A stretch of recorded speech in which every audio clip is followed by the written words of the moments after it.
yaitu ceramah tablik akbar bersama Ustadz Bahtiar Nasir LCMM. Kepada beliau dengan penuh hormat kami persilahkan.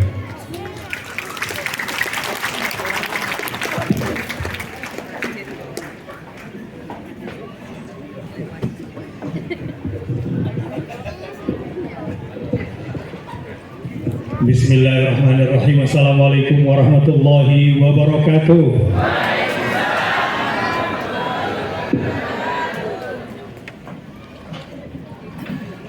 Katanya kuat sampai malam. Kalau ibu-ibu sih kuat aja. Lagi bu, lagi gitu. Terus. Anda puas, saya lemas.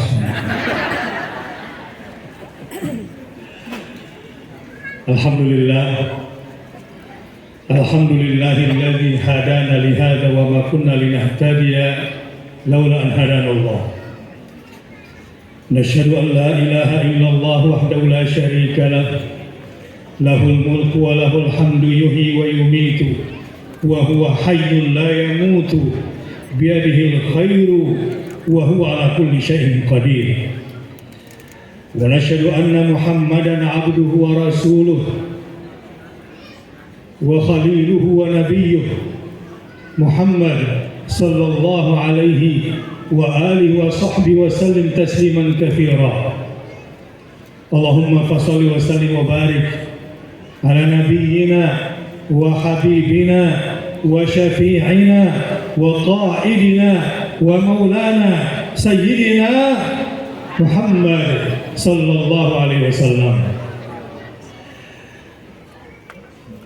Yang saya muliakan, yang saya hormati bapak-bapak, ibu-ibu, wabil khusus PDM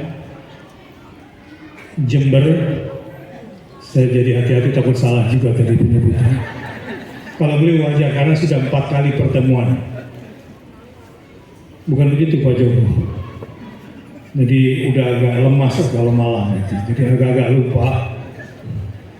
Dan itulah tugas dakwah beliau, dan mudah-mudahan di bawah kepemimpinan beliau dan dengan memperkuat kembali di Musjid cabang ini, mudah-mudahan waktu kebuh gitu ya, tetap menjadi pilar utama bangkitnya dakwah Islam khususnya Muhammadiyah di sini dan di Jember. Allahu Akbar. Pokoknya kalau sudah ada ibu-ibu Aisyah selesai. Begitu juga Bapak Ketua PCM yang tawadhu, yang saya itu sebetulnya untuk datang ke sini ingin sekali, tapi karena agenda dan haji yang sekarang juga perlu susun rencana-rencana, alhamdulillah dengan mudah karena mungkin kesungguhan beliau, dan akhirnya saya tidak punya pilihan, harus berangkat. Bapak-bapak Muspika yang saya cintai, di situ ada Pak Kapolsek, khususnya Pak Ketua Muspika Pak Camat, Pak Gatot, Pak dan Ramil atau yang mewakilinya. Begitu juga yang saya cintai dan saya banggakan, para pengurus khususnya Tanfidhi dari Nahdlatul Ulama yang hari ini hadir bersama kita, dan ini salah satu juga mendukung Muhammadiyah bisa berjalan. Kalau tidak dikawal sama NU yang mayoritas di sini, Muhammadiyah juga repot berkembang. Jadi ada silent majority di balik ini semua sehingga kita bisa berkembang. Dan mudah-mudahan ini juga tanda-tanda baik ke depan. Mudah-mudahan ke depan Indonesia betul-betul bisa menjadi negara besar, negara maju yang bisa memberikan manfaat kepada seluruh dunia. Amin.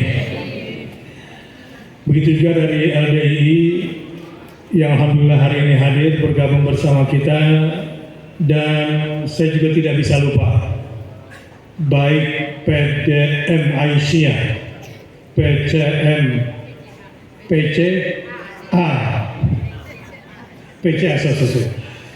ya PCA, kemudian berikut semua ortom yang ada di bawahnya ya. Saya coba udah ngeliat ibu-ibu apalagi di malam kayak begini. Ini tanda-tanda sebetulnya bukan cuma di masa lalu tapi di masa depan insya Allah dakwah Islam khususnya di Watu Kebo sampai ke seluruh Jember dan mudah-mudahan juga sampai ke seluruh Indonesia terinspirasi dari sini semua. Amin. Dan yang saya tidak bisa sebutkan satu persatu dan bangga kepada Pak Bupati dan Pak Ketua DPRD yang sudah menghadiri. Saya melihat juga tentang WTP-nya 2 jempol untuk Pak Bupati dan Ketua DPRD Jember. Allahu Akbar. Dan ini juga menunjukkan persatuan dan kesatuan yang sudah bagus sekali. Bismillah. Jadi ngomong apa malam hari ini? Orang Jember gak usah dibakar. Ya, sudah tahu apa yang harus dikerjakan. Buktinya, saya nih terus terang kalau membaca 10 orang terkaya di Indonesia menguasai sekian aset, di angka benar, tapi di fakta belum ada meskipun dia 10 orang yang katanya asetnya se-Indonesia sekian, yang mengalahkan asetnya Mbah Dahlan sampai hari ini. Coba saya tantang, lihat majalah ekonomi manapun, sebutkan orang-orang terkaya di Indonesia dari sebelum kemerdekaan sampai Indonesia merdeka yang asetnya mengalahkan Kiai Haji Ahmad Dahlan dan mengalahkan asetnya Hadratul Syekh Hasyim Asy'ari. Ada yang mengalahkan? Tidak. Dan insya Allah Islam di Indonesia masih yang terkaya, terutama pada keberkahannya. Ya, bayangkan 170 lebih ya Universitas Muhammadiyah, 80 lebih rumah sakitnya, belum kliniknya. Bagaimana sumbangsi Muhammadiyah, belum lagi Nahdlatul Ulama dengan semua pesantrennya dan ormas-ormas Islam. Saya lihat ke depan, ini semua yang kelihatan di angka kelihatannya besar, cuma tantangan kecil untuk kita bisa bangkitkan Indonesia yang lebih besar ke depan. Allahu Akbar. Saya berani berkata begini, ya sedikit pengalaman. Sebetulnya kalau orang-orang tanya Ustadz Bakhtiar itu dulu berapi-api kenapa sih gitu. Pak Kapolri tahu bahwa nasionalisme saya dari pesantren Gontor, kita diajarkan bahwa kalau jadi pemimpin harus siap dipimpin. Ini harus dipegang oleh seluruh bangsa Indonesia. Artinya kalau menjadi oposisi, jangan berantakan. Ada undang-undangnya, ada aturannya. Semua harus sesuai dengan undang-undang dan peraturan. Sebab kalau masyarakat bergerak sendiri, ini bahaya. Apa yang terjadi di Sudan, nanti saya akan ceritakan. Sebelumnya kenapa Suriah hancur, kita juga akan sedikit bicara. Bagaimana dengan Irak yang sampai hari ini tidak ditemukan senjata pemusnah massalnya. Tahun 90 saya punya pengalaman buruk waktu kuliah di sana. Dilatih oleh negara bagaimana cara menghindari dari senjata kimia pemusnah massal yang ini hoax semuanya. Kemudian Islam dituduh sebagai agama radikal, violence, macam-macam deh. Padahal itu semua sinetron belaka. Terus tadi Ustadz mau cerita apa? Saya kepo nih. Ustadz kemarin marahnya kenapa? Gini ceritanya. Kampung saya ini besar di lingkungan NU dan para habaib di kampung Luar Batang, di Jakarta Utara. Makanya tadi pagi saya sowan dulu ketemu Habib Taufik Assegaf, Hafizahullah. Saya sowan, saya minta nasihat. Terutama pengen diadu domba antara keturunan Wali Songo dengan para habaib. Ini apa ini?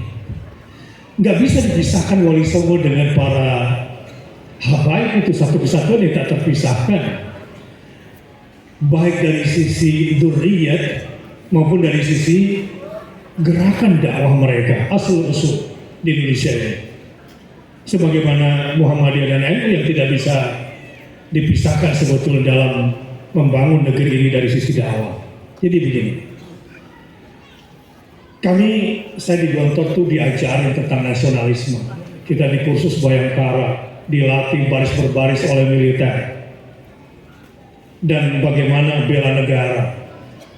Ya, walaupun akhirnya disalahpahami ya, Bahtiar Nasir ISIS lah atau apa lagi lah gitu, dengan semua hoax-hoaxnya. Sebetulnya begini, kampung di mana saya berada itu mau digusur oleh reklamasi yang mereka ingin buat di sana. Jadi sebagai anak kampung situ marah dengan saya. Marah tapi dalam konteks sesuai dengan undang-undang pada saat itu. Dan yang kedua, bahwa kita sebagai muslim di Indonesia, sebagai stakeholder pendiri bangsa ini, tidak bisa ditinggalkan begitu saja dalam pembangunan. Baik kepesertaan kita dalam membangun maupun kebersamaan kita dalam menjaga dan memiliki negeri ini.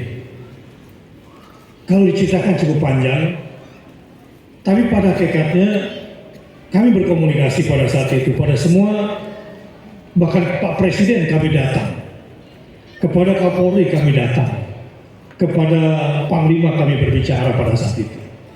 Sehingga pada akhirnya mereka paham apa yang kami lakukan. Saya tidak ingin ada kesemena-menaan atas nama investasi, atas nama pembangunan yang kemudian begitu saja merampas negeri ini yang setiap jengkal tanahnya oleh para pejuang kita dipertahankan, dikorbankan dengan darah bahkan nyawa. Sekarang ini kalau kita lihat bagaimana, kalau harus saya bedah satu persatu, cukuplah baca di media sosial atau baca di koran, kalau masih ada koran, tapi koran sekarang koran digital ya. Bagaimana negeri ini kemudian harus sama-sama kita jaga, kita pertahankan. Sebab bagaimanapun orang-orang di luar sana tidak akan punya perhatian bagaimana terhadap negeri kita kecuali kita sendiri, betul? Dan kita umat Islam yang paling bertanggung jawab karena kitalah salah satu pendiri bangsa ini dan kita pula yang berkewajiban mempertahankan bangsa ini, betul? Dan gak usah kecil hati, memang sejak tahun 1955 Islam di Indonesia tidak lagi memegang kekuatan ekonomi, tidak lagi memegang kekuatan politik secara formal. Tapi saya bertanya, apakah populasi umat Islam menurun? Tidak. Bukankah umat Islam di Indonesia menjadi terbesar sedunia? Iya, Allahu Akbar. Katakan Alhamdulillah. Supaya kita tidak baperan, gitu kalau bahasa anak muda ya, tidak baperan dalam pengertian negatif melihat situasi ini. Bahwa selalu ada tantangan di depan mata, iya, tapi baper kita adalah bangun peradaban, bukan baper yang negatif. Allahu Akbar. Tidak boleh berhenti. Membangun peradaban ini memang berat, meniti jalan mendaki. Tapi Alhamdulillah, pada malam hari ini kalau kita lihat temanya, merajut persatuan, khususnya persatuan umat, dalam upaya membangun apa? Membangun bangsa. Lihat, bagaimana sebuah bangsa itu terbentuk dan bagaimana membangun persatuannya, dan bagaimana pula membangun persatuan bangsa untuk Indonesia, wabil khusus di tengah umat Islam ini. Ini yang perlu kita pahami supaya kita betul-betul bekerja dalam ruang dan waktu dengan langkah-langkah yang terukur dan strategis. Begini, bangsa itu adalah sekumpulan daripada suku dan adat istiadat di Indonesia ini, sehingga kita punya jargon persatuannya Bhinneka Tunggal Ika, berbeda-beda tapi satu, satu nusa, satu bangsa, dan satu bahasa. Alhamdulillah, kita punya pendiri bangsa yang hebat dengan rumusan-rumusan yang tadi kita sebutkan sederhana. Kalau kita pegang itu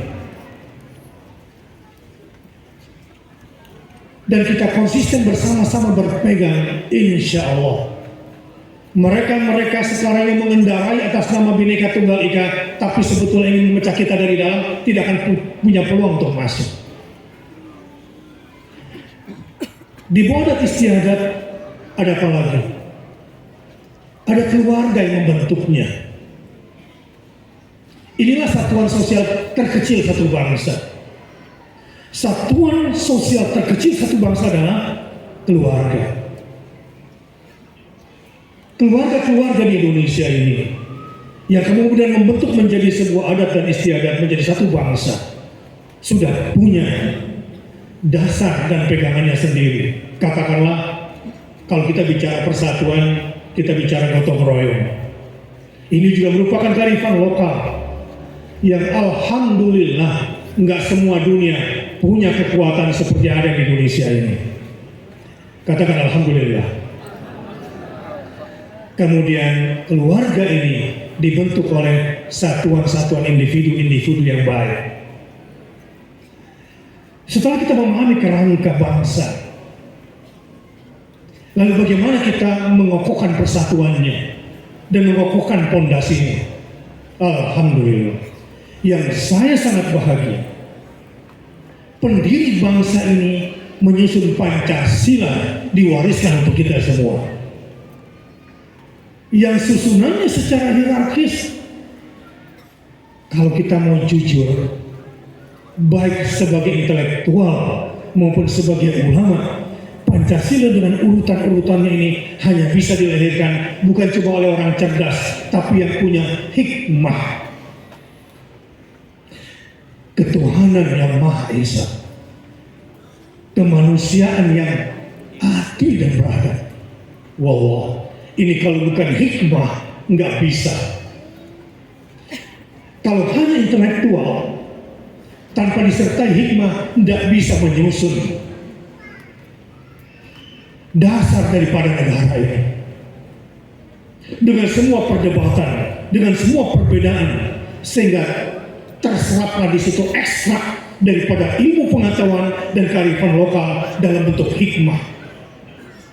Baru yang ketiga, persatuan Indonesia. Tidak mungkin persatuan itu bisa dicapai kalau tidak ada kemanusiaan. Hanya persatuan binatang yang terjadi, bukan persatuan yang atas dasar kemanusiaan. Betul? Jadi misalnya begini, tentang LGBT misalnya.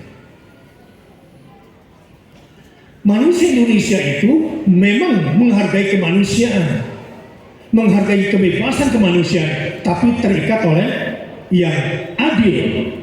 Yang adil artinya yang menempatkan sesuatu pada tempatnya. Laki-laki harus jadi laki-laki, perempuan harus jadi perempuan. Baut itu pasangannya mur, jangan mur sama baut sama apa bisa berkembang biak. Tiga, itu adil. Karenanya masyarakat kaum liwat LGBT ini sadar betul tidak akan pernah bisa mengembangkan keturunan kecuali hanya dengan menularkan perilaku penyakit yang menular itu. Lalu diikat lagi, kemanusiaan Indonesia itu harus menjadi kemanusiaan bukan cuma yang adil tapi beradab. Kebebasan kita diikat oleh adat. Kalau demonya tiap hari demo, dikit-dikit demo, kira-kira bisa bangkit gak bangsa ini? Pada tempatnya, pada aturannya, betul? Nah karenanya, apalagi tahun politik seperti ini, saya ngomong begini beresiko juga, supaya kita tidak menjadi umat dan bangsa yang gampang ombang-ambikan dipecah belah. Ya kasihan nanti Pak Polisi nggak pulang-pulang. Belum lagi tentara juga harus keluar dari barat. Gimana kalau negara ini menghadapi serangan luar? Belum lagi yang mendomplengi demo kita itu. Apalagi di tahun politik seperti ini. Sudahlah, insya Allah calon presiden kita Muslim semuanya. Allahu Akbar.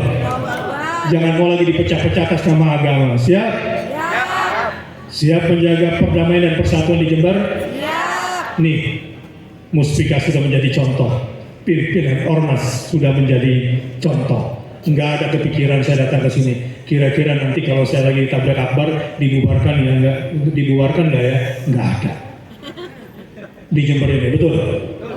Enggak perlu ada barisan-barisan tapak suci terlalu panjang, betul? Kita semua sudah menjadi orang yang bijaksana insya Allah dan sudah siap bersatu, betul? Itulah dia.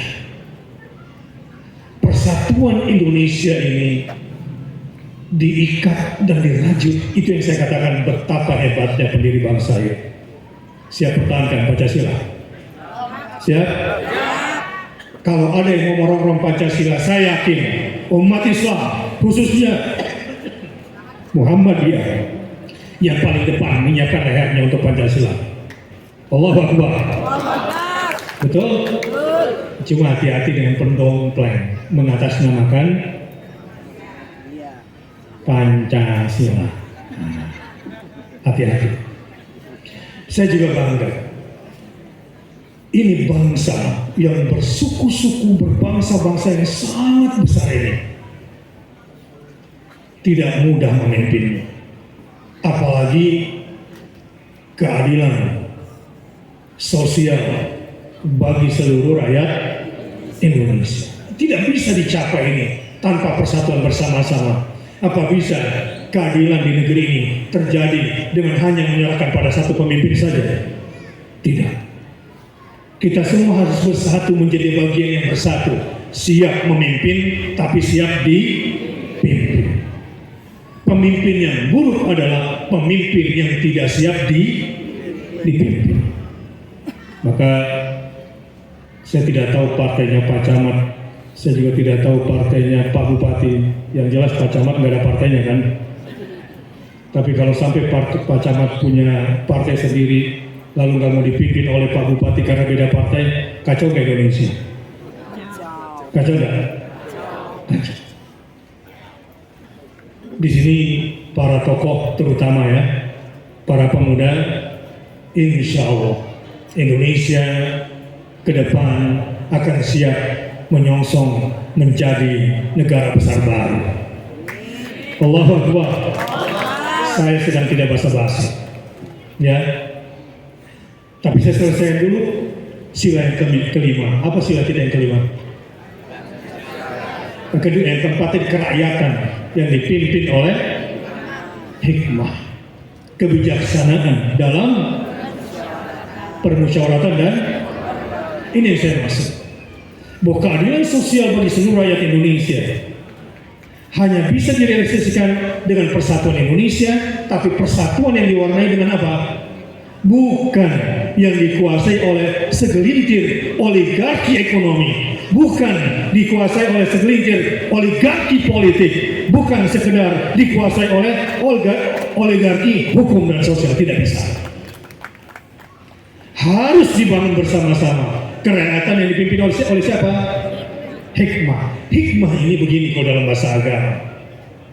Saya sering nanti di ujung biasa saya berdoa, Allahumma anfa'na bima 'allamtana wa 'allimna ma yanfa'una warzuqna 'uluman tanfa'una fid dini wad dunya wal akhirah. Itu minta doa agar diberikan ilmu yang bermanfaat. Tapi ini belum selesai. Kadang saya menambahnya, Allahumma atinal hikmah allati man utiha faqad utiya khairan katsira. Ilmu itu alat. Puncak ilmu itu dikatakan orang sudah berilmu kalau dia sudah berkeyakinan. Dan buahnya ilmu adalah hikmah. Begini. Hoax, apa itu hoax? Hoax adalah lawan kata ilmu. Nah, hati-hati sekarang, racun utama pemecah belah kita apa kira-kira sekarang? Informasi hoax di media sosial, hati-hati. Ini pemecah belah utama.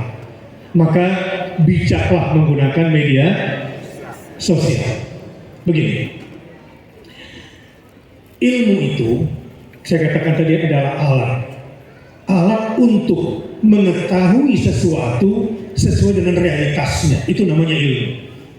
Jadi kalau ada orang pengetahuannya atau data yang dimilikinya sesuai dengan realitas sesuatu yang ingin diketahuinya, dikatakan orang itu berilmu. Tapi kalau ilmunya tidak sesuai dengan realitas sesuatu, berarti dia bukan berilmu, namanya hoax. Sebuah pengetahuan yang tidak sesuai dengan realitas itu ilmu. Tapi ini saja tidak cukup. Tidak cukup untuk memimpin negeri ini, untuk memilih calon pemimpin di musyawarah besok.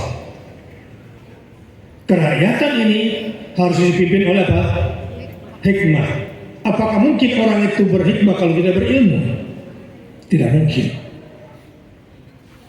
Karena hikmah itu adalah buahnya ilmu. Kerakyatan yang dipimpin oleh hikmah. Pemimpin seperti ini yang bisa membawa Indonesia bersatu dan umat Islam bersatu. Kerakyatan yang dipimpin oleh hikmah, kebijaksanaan. Bapak-bapak kalau di rumah, Bu, saya mau tanya, bapak-bapak tuh kalau di rumah nih di Jember, bijaksana atau bijaksini? Ibu jawab. Bapak-bapak itu bijaksana atau bijaksini, Bu? A atau I? A atau I?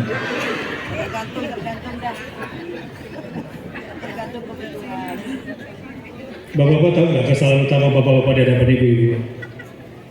Kesalahan pertama bapak-bapak di hadapan ibu-ibu sejak lahir adalah egois. Betul, Bu? Ini bukan kata saya ya. Ibu-ibu boleh salah nggak, Bu? Kesalahan terbesar suami adalah egois. Betul, Bu? Ibu-ibu mau tahu nggak kesalahan ibu-ibu di hadapan suami-suami? Mau? Biar satu sama nih, Pak. Kesalahan terbesar kamu, wahai ibu-ibu, cerewet. Betul nggak, Pak?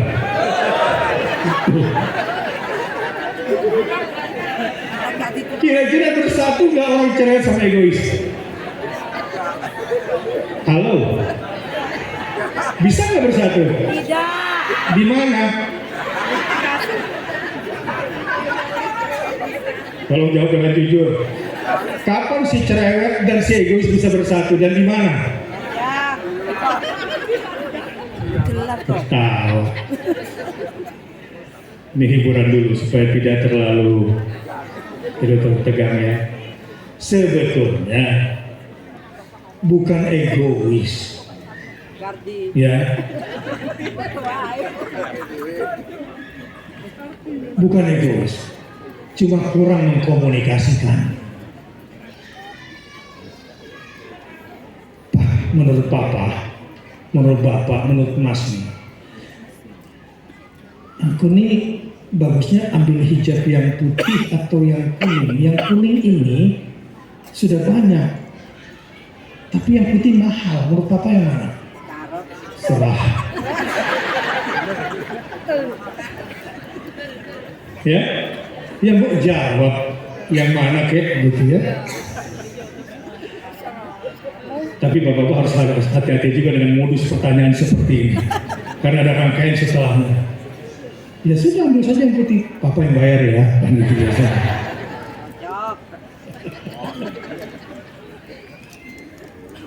Sebetulnya bukan ibu-ibu yang cerewet, ya, karena memang kecerdasan verbal perempuan lebih bagus dari laki-laki, betul nggak? Betul, Bu? Tapi jangan berlebihan. Sekarang jujur saja, pilih aku atau dia?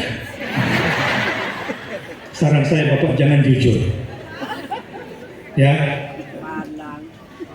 pilih yang menyenangkan dia walau harus bohong. Tidak ada yang lain, Mas, selain Mama. Setelah itu batuklah ke toilet.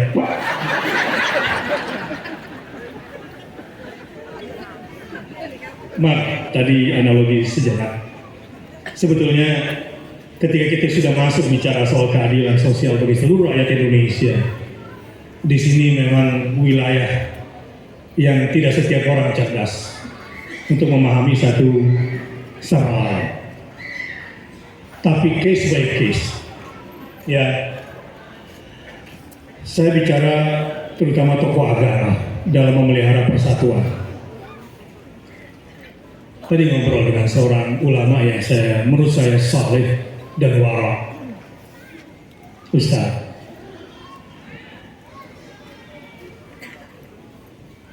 kalau orang itu betul-betul berpegang pada agama dan bertanggung jawab pada agamanya, tidak mungkinlah dia cawe-cawe istilahnya Pak Dimyati tadi, ya, cawe-cawe untuk mendapatkan harta dunia dari balik politik atau mendapatkan posisi politis dengan hasil bermain politik. Tidak mungkin. Lalu dibukalah kitab Bidayatul Hidayah Imam Ghazali. Kami pun sama-sama mengkaji.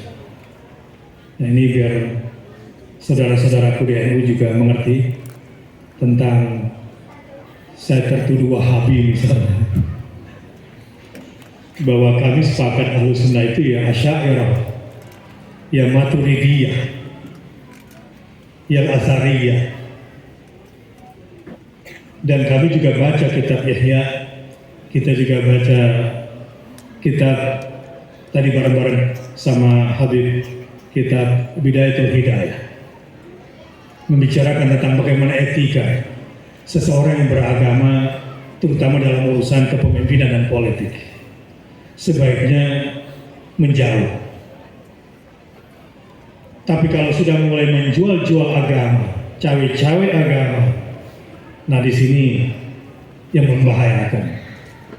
Maka di satu sisi saya setuju dengan pernyataan Ketum PBNU ya tentang politik identitas di India. Ketika sebuah kelompok agama mayoritas kemudian menguasai politik, Hindu radikal di mana? India.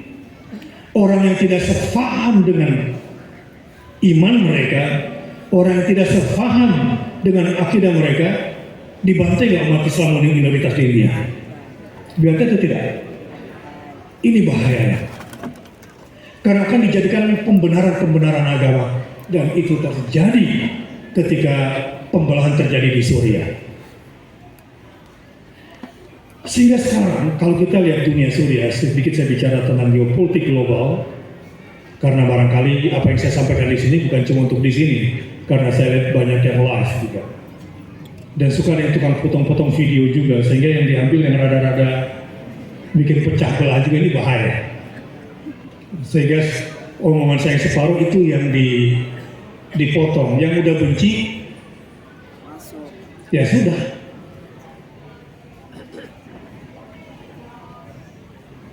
Ainur ridha an kulli aibin, apa?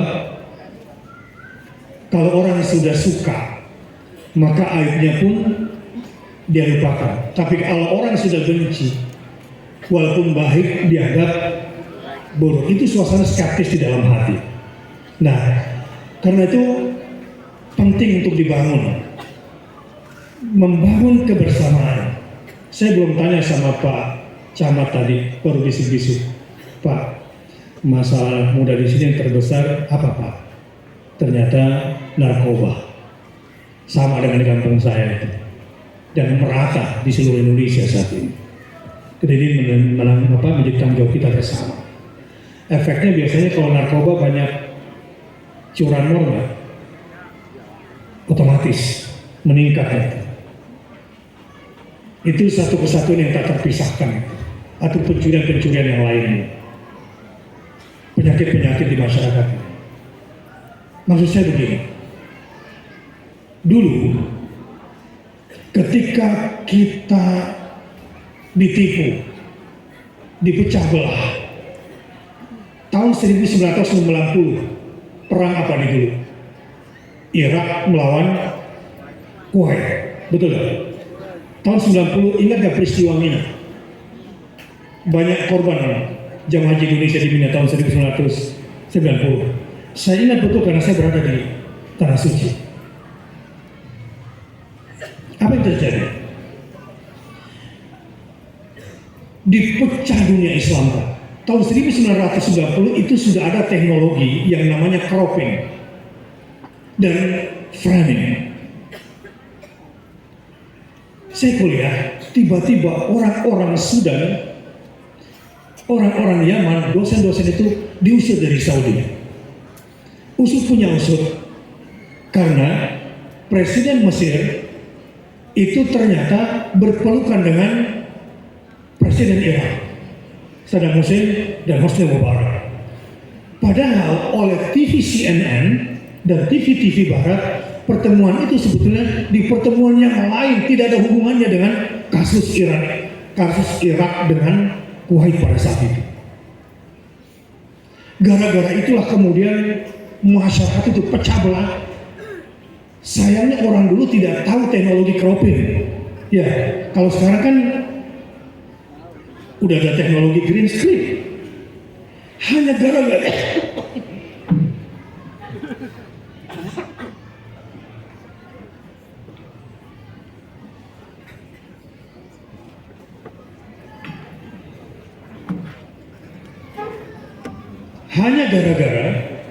entah di pertemuan mana dipotonglah pertemuan Hosni Mubarak dengan Saddam Hussein. Gara-gara itulah Saudi yang merupakan sekutu daripada Kuwait marah.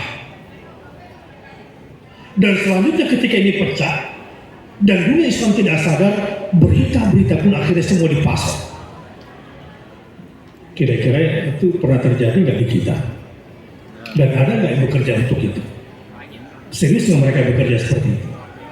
Banyak. Dipecah Muhammadiyah sama NU, dipecah lagi. Ya saya masih sebut satu-satu deh. Tapi coba indahnya pada malam hari ini kalau hadir bersama dan di atas juga bersama. Dan Mustika kemudian juga ketemu. Insya Allah silaturahim itu memang bisa menyihir keadaan. Lalu itu tahun 90. Setelah peristiwa Mina, kemudian terjadi perang, sudah aman dunia Islam. Masuklah pada peristiwa Irak. Irak dituduh punya senjata kimia pemusnah massal. Terbukti atau tidak? Tidak terbukti. Tapi Irak sudah hancur atau tidak? Sudah hancur. Apa yang diambil akhirnya? Aset, minyaknya, gasnya. Dan modus itu terus berulang-ulang. Dan itu bisa terjadi dari negeri kita. Kalau kita tidak percaya pada pemimpin, tidak taat dipimpin, atau ketika pemimpin tidak memegang amanah, maka disinilah pentingnya forum-forum seperti ini membuka hati untuk saling memahami tadi antara si egois dengan si cerewet.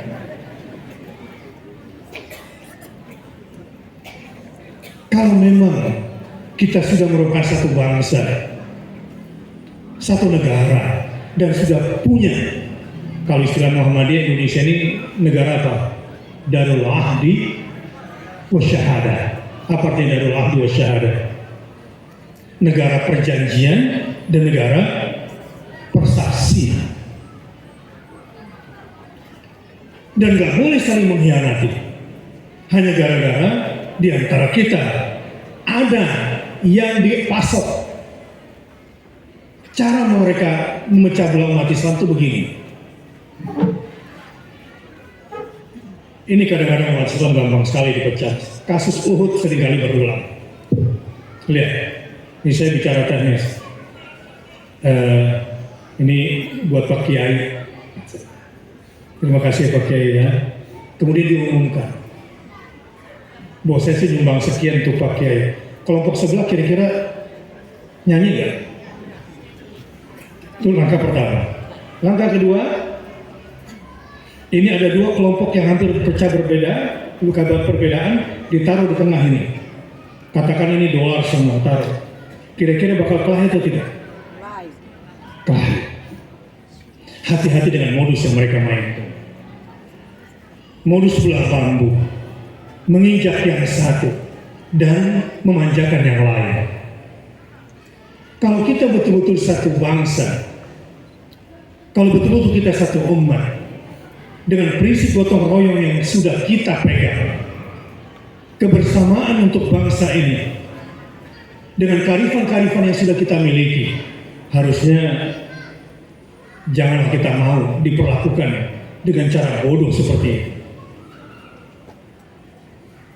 Apalagi sekarang ini yang mengerikan soal tambang belakangan ini.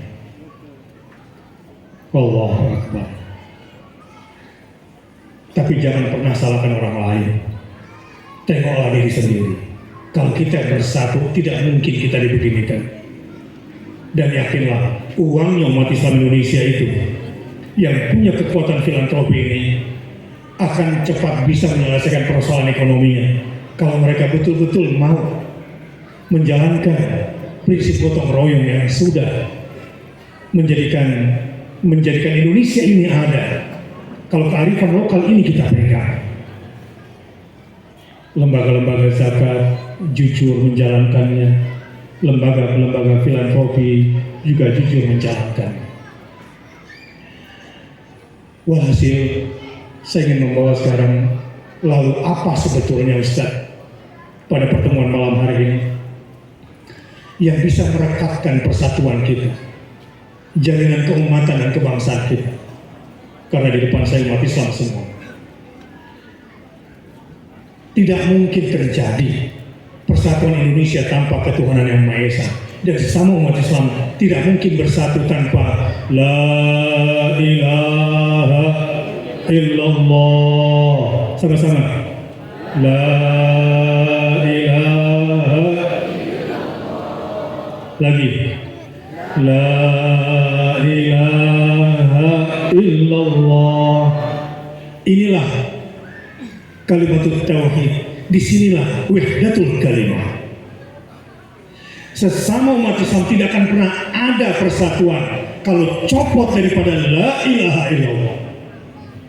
Persatuan hanya bisa terjadi jika kita punya kepentingan yang sama, dan kepentingan kita yang ditakdirkan oleh Allah dan dicontohkan Rasulullah, para salafus saleh, para sahabat tabi'in dan orang-orang saleh adalah la ilaha illallah Muhammadun Rasulullah. Jangan coba-coba mencari kalimat pemersatu atas nama umat Islam di luar la ilaha illallah. Hanya pertikaian. Siap kembali kepada la ilaha illallah? Siap. Mungkin belum terlalu paham. Coba lihat. Assalamualaikum. Bayangkan seandainya di dunia ini tidak diturunkan kalimat la ilaha illallah. Apa jadinya dengan dunia ini? Coba pikirkan baik-baik. Coba bayangkan, tidak ada nabi dan rasul yang mengatakan kepada kita an ya'budullah. Tidak ada dakwah, tidak ada nabi, tidak ada para salafus salih yang mengajak sembahlah Allah, ma lakum min ilahin ghairuh. Tidak ada sesembahan selain Dia. Apa jadinya dengan dunia ini kira-kira? Kenapa anak-anak kita itu gampang galau gara-gara gak putus cinta? Tidak ada la ilaha illallah di dalam hatinya. Kenapa setelah dia kemudian galau dan putus asa masuk ke narkoba? Karena tidak ada la ilaha illallah di dalam jiwanya. Wallahu a'lam, silakan cek di KUA. Kasus terbesar apa kira-kira?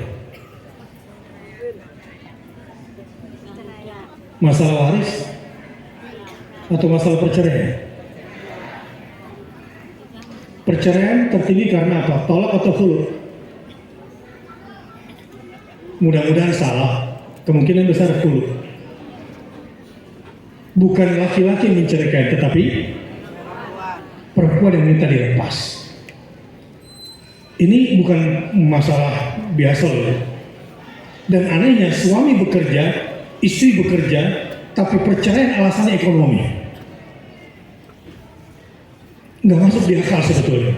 Tapi saya ingin kembalikan bahwa semua sebab adalah tercerabutnya la ilaha illallah.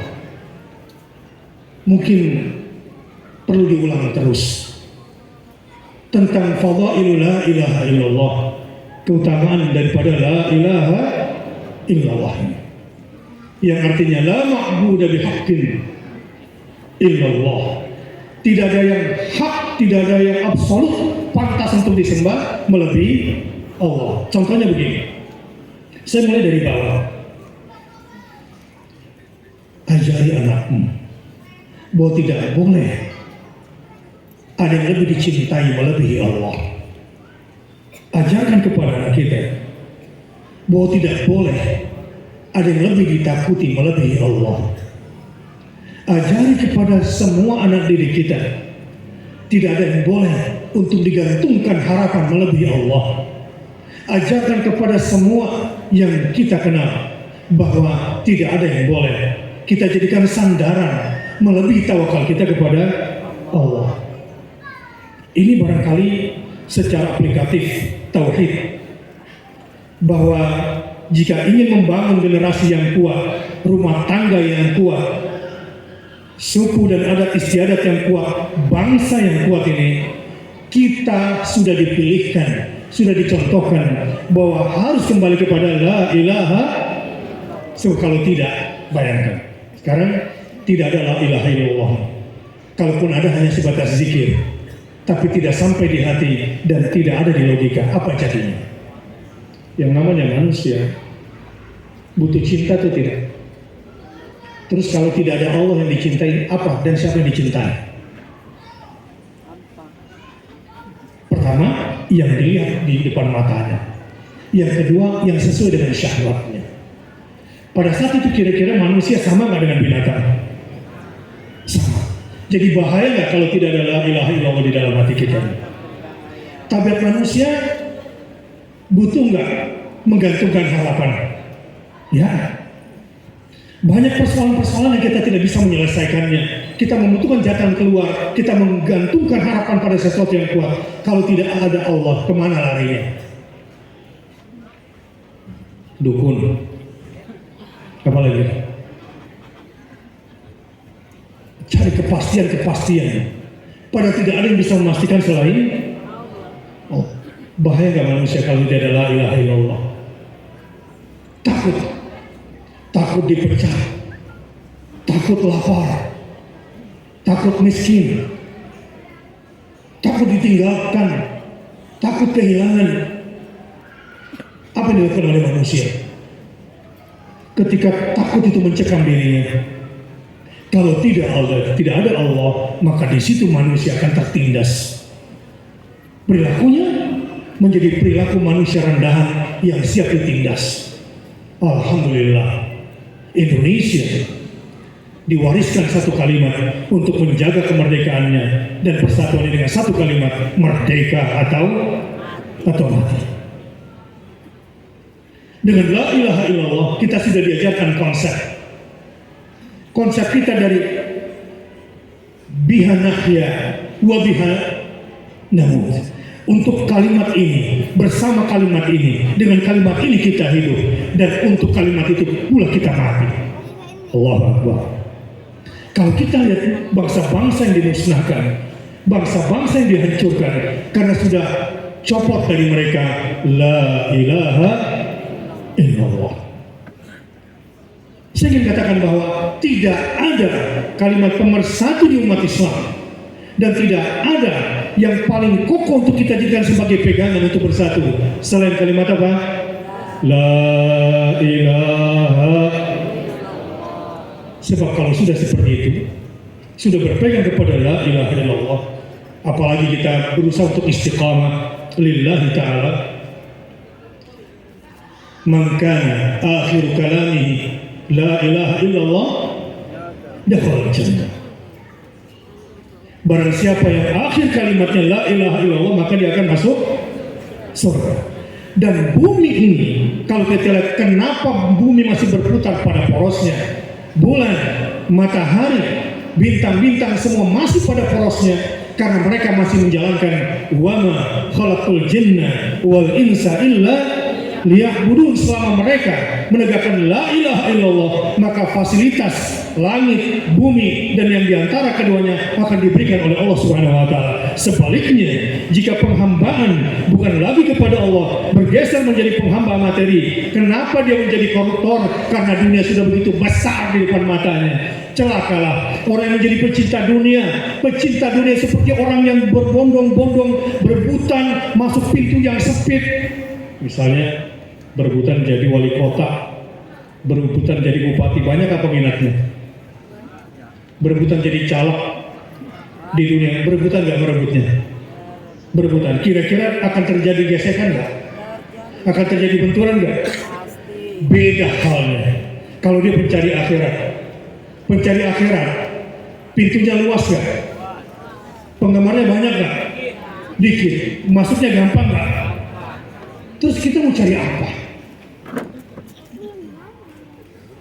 Itu dulu sadari, supaya kita tidak terbawa oleh sikap kebinatangan kita dalam menjalani hidup ini.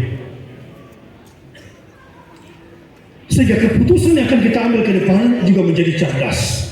Dan percayalah, bangsa ini, ya Rabb, kalau saya melihat dengan semua tipu daya, dengan semua intrik yang dilakukan, baik dari dalam maupun dari luar, pengkhianatan dari luar, pengkhianatan dari dalam, dan bekerja sama dengan dari luar, kalau bukan karena rahmat Allah, mungkin Indonesia ini sudah tidak ada. Tapi mungkin masih banyak orang-orang yang ikhlas dan tulus dalam berdoa, dan masih banyak para pencari-pencari akhirat yang berbuat tulus untuk bangsa dan negaranya. Karena itu Indonesia masih ada. Seandainya tidak ada la ilaha illallah, tidak tegak la ilaha illallah, selesai Indonesia ini. Dan banyak prediksi-prediksi orang, tahun sekian mungkin nanti Australia akan mencaplok Indonesia, tahun sekian mungkin Cina akan menjadikan Indonesia sebagai negara bagian. Percayalah, tidak akan pernah terjadi selama kita semua hidup untuk la ilaha illallah dan mati untuk la ilaha. Sebagaimana anak-anak kita tidak akan menjadi anak-anak yang galau. Kalau kita sudah tanamkan kepada dia sejak kecil, nah silakan kamu jatuh cinta, tapi nggak boleh mencintai siapapun dan apapun melebihi cintamu kepada Allah. Dan anak-anak yang sudah punya kecerdasan intrapersonal skill, mahabbah, muraqabah kepada Allah, karena diajarkan kepadanya la ilaha illallah, insya Allah dia akan menjadi anak yang tangguh. Begitu juga saya sering berpikir, kenapa ya la ilaha illallah wahdahu la syarikalah, kemudian kenapa lahul mulku dulu? Disinilah pintu kemusyrikan itu, pintu kezaliman itu, orang-orang yang berebut kekuasaan yang tidak didasari la ilaha illallah yang bikin kacau. Padahal hukum itu sudah ditetapkan oleh Allah. Walaqad katabna fiz zabur min ba'di dzikr annal arda yarithuha man ibadiyas salihin. Sudah kutetapkan di dalam kitab Zabur bahwasanya bumiku ini hanya akan kuwariskan kepada hambaku yang saleh. Jadikan generasi-generasi kita, generasi Muhammadiyah yang concern dengan pendidikan, tinggikan ilmunya, kuatkan kesehatannya, cerdaskan cara hidupnya, dan jadikan mereka anak-anak yang saleh. Insya Allah di hari ini sampai akan datang, Indonesia akan diisi oleh orang-orang yang saleh, dan dia akan memilih pemimpin-pemimpin yang saleh. Di rumah tangga bisa masuk surga ke keluarga. Tahu bagaimana caranya agar bisa masuk surga keluarga? Jannatu adn yadkhulunaha. Di surga itu ada namanya adn. Semua keluarga bisa masuk ke dalam satu surga ini. Siapa mereka? yadkhulunaha wa man salaha min abaihim wa azwajihim wa dzurriyyatihim. Kalau ingin masuk surga sekeluarga, syaratnya bapak-bapaknya harus menjadi bapak yang saleh, pasangan-pasangannya istrinya harus menjadi istri yang salehah, dan anak-anak keturunannya harus dididik menjadi anak-anak keturunan yang saleh. Dan ini satu aturan hukum, lahul hukum walahul amr. Ini satu aturan yang tidak pernah bisa dirubah. Karenanya fokus. Setiap kita kalau ingin ada persatuan di negeri ini, mulai dari tingkat individu, keluarga, berbangsa dan bermasyarakat, mari jalankan peran masing-masing. Yang ingin jadi orang kaya, saya bilang sama anak saya, nah tolong cari Indonesia sebelum merdeka sampai Indonesia telah merdeka yang lebih kaya daripada Kiai Haji Ahmad Dahlan. Ada, bukan cuma kayanya tetapi berkahnya, dan penerusnya adalah anda-anda semua. Aisyah yang hebat-hebat, bapak-bapak Muhammadiyah yang hebat-hebat yang besok akan musjah, percayalah Anda telah melakukan hal besar untuk bangsa ini, dan Anda sudah memberikan kontribusi yang besar untuk bangsa ini. Dan buat program, buat rencana-rencana, dan selalu kembali kepada Allah, minta kekuatan darinya. Ke depan insya Allah cahaya dari Jember ini, kekuatan dari Jember ini akan senantiasa menjadi tulang punggung bagi bangsa ini dari berbagai sisinya. Karenanya apa yang Bapak Ibu sudah lakukan di Muhammadiyah, baik dari sisi pendidikan maupun dari sisi kesehatan dan juga dari sisi ekonomi, Anda sudah berjaga di jalan yang benar. Begini cara membangun bangsa. Enggak usah cawe-cawe bermain kalau memang Anda bukan di situ. Biarkan mereka yang bergerak di bidang politik dengan politiknya, kita di bidang dakwah dengan, jangan kemudian dijual kiri kanan untuk kepentingan yang tidak tepat. Alhamdulillah di Muhammadiyah kita sudah punya ketua umum, kita sudah punya pengurus-pengurus di pengurus pusat, siap pemimpin dan siap. Insya Allah inilah cara sebetulnya untuk membangun bangsa ke depan, dengan orang-orang yang cerdas, dengan otak-otak yang cerdas, dengan jiwa-jiwa yang solid, generasi yang selain pendidikannya bagus, kesehatannya bagus, udahlah di jalan yang benar. Kecuali Anda memang ingin terjun ke dunia politik, tinggalkan dulu.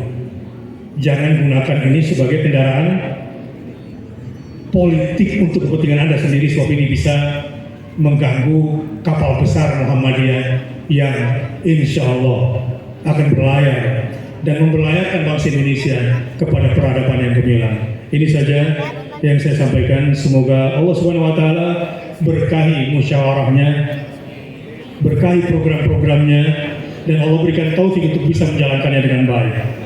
Rabbana taqabbal minna innaka antas samiul alim wa tub alaina innaka antat tawwabur rahim. Rabbana atina fid dunya hasanah wa fil akhirati hasanah wa qina adzabannar. Wa sallallahu ala nabiyyina Muhammad sallallahu alaihi wasallam.